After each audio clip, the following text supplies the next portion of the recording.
Hello friends, இந்த வீடியோவில் நம்ம பார்க்க போகிறது சிம்பிள் வெஜிடபிள் ரைஸ். வாங்க எப்படி பண்ணுறதுன்னு பார்க்கலாம். அதுக்கு முன்னாடி என்னோடய வீடியோவை சப்ஸ்கிரைப் பண்ணாதவங்க சப்ஸ்கிரைப் பண்ணி வச்சுக்கோங்க. கூடவே அந்த பெல் ஐக்கானை கிளிக் பண்ணி வச்சுக்கோங்க. வாங்க வெஜிடபிள் ரைஸ் எப்படி பண்ணலான்னு பார்க்கலாம். அதுக்கு நான் இங்கே கேரட், பீன்ஸ், கார்ன், குடமிளகாய் எல்லாமே எடுத்து வச்சுருக்கேன். ஸ்வீட் கார்ன் உதுத்து உப்பு சேர்த்து 5 நிமிஷம் வேக வச்சுக்கோங்க. ஒவ்வொன்றும் ஒவ்வொரு கப் வர மாதிரி எடுத்து வச்சுருக்கிறேன். பாசுமதி அரிசியை 2 டம்ளர் தண்ணி விட்டு உப்பு சேர்த்து குக்கரில் 2 விசில் வேக வச்சு எடுத்துக்கோங்க. பூண்டு, பெரிய வெங்காயம், ஒரு பச்சை மிளகாய், கேரட், பீன்ஸ், குடமிளகாய், வேக வச்சு வச்சுருந்த கார்ன் எல்லாம் சேர்த்து அதுக்களவான உப்பு சேர்த்து வதக்கி விட்டுக்கோங்க. அடுப்பு மீடியம் ஃப்ளேம்லேயே இருக்கட்டும். காய் ஓரளவுக்கு வெந்தால் போதும், ரொம்ப நல்லா வெந்து வரணும்னு இல்லை. அப்பப்போ காய் நல்லா வதக்கி விட்டுட்டே இருங்க. பட்டாணி, உருளைக்கிழங்கு, முட்டைக்கோஸ் எல்லாமே சேர்க்கலாம். நான் இங்கே எங்கிட்ட இருக்கிற கேரட், பீன்ஸ், குடமிளகாய், மக்காச்சோளம் இது மட்டும் சேர்த்துருக்கேன். நான் கலருக்காக எந்த சாஸும் சேர்க்கலை. தக்காளி அரைச்ச ஜூஸ் எடுத்து சேர்த்துருக்குறேன். மிளகாத்தூள், உப்பு இது மட்டுமே சேர்த்துருக்குறேங்க. இதெல்லாம் சேர்த்து பரட்டி விடுங்க. 5 to 10 நிமிஷத்தில் காயெல்லாம் நல்லா ஓரளவுக்கு ஒரு 50% வெந்துடும். பாருங்கள், இந்த மாதிரி வெந்துருச்சு. ஏன்னா பாசுமதி அரிசி தான் உப்பு போட்டு 2 விசில் விட்டு வேக வச்சு வச்சுருக்கிறேன்.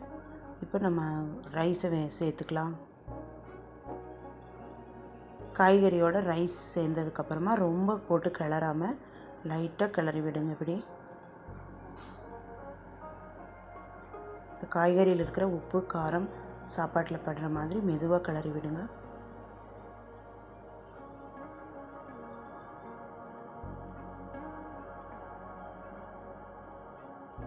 இது ஒரு ஈஸி டிஃபன் பாக்ஸ் ரெசிபி. குழந்தைகளுக்கெல்லாம் கூட இந்த மாதிரி சாஸ் சேர்க்காத வெஜிடபிள் ரைஸ் செஞ்சு கொடுக்கலாம். இப்போ நான் மிளகு 1.5 ஸ்பூன் சேர்த்துருக்குறேன். காரத்துக்காக இங்கே பச்சை மிளகாய், மிளகாத்தூள் நீங்கள் வேணும்னா சேர்த்துக்கலாம், இல்லைன்னா மிளகுத்தூள் மட்டும் சேர்த்துக்கோங்க. இப்போ ஒரு தடவை உப்பு செக் பண்ணி பார்த்துட்டு பத்தலைன்னா சேர்த்துக்கலாம். சிம்பிளாக ஒரு வெஜிடபிள் ரைஸ் ரெடி ஆயிடுச்சு. உங்கள் வீட்டில் நீங்களும் இந்த மாதிரி ஒரு தடவை செஞ்சு பாருங்கள்.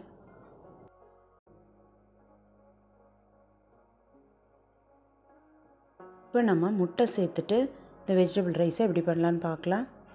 ஒரு கடாயில் எண்ணெய் விட்டுட்டு எண்ணெய் நல்லா காஞ்சதுக்கப்புறமா 2 முட்டை எடுத்திருக்கேன். நான் உடச்சி போட்டுக்கோங்க.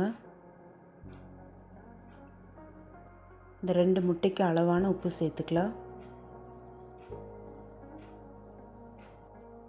எக் ஸ்க்ராம்பிள் ரெடி பண்ணிக்கலாம்.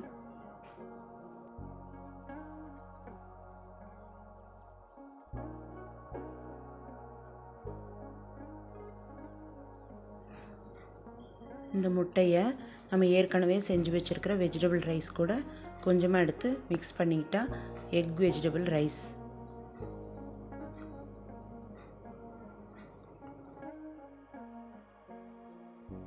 இது கூடவே நீங்கள் பன்னீர் ஃப்ரை பண்ணி போட்டுக்கலாம், சிக்கன் ஃப்ரை பண்ணி போட்டுக்கலாம். நான் இங்கே எக் மட்டும் போட்டிருக்கிறேன்.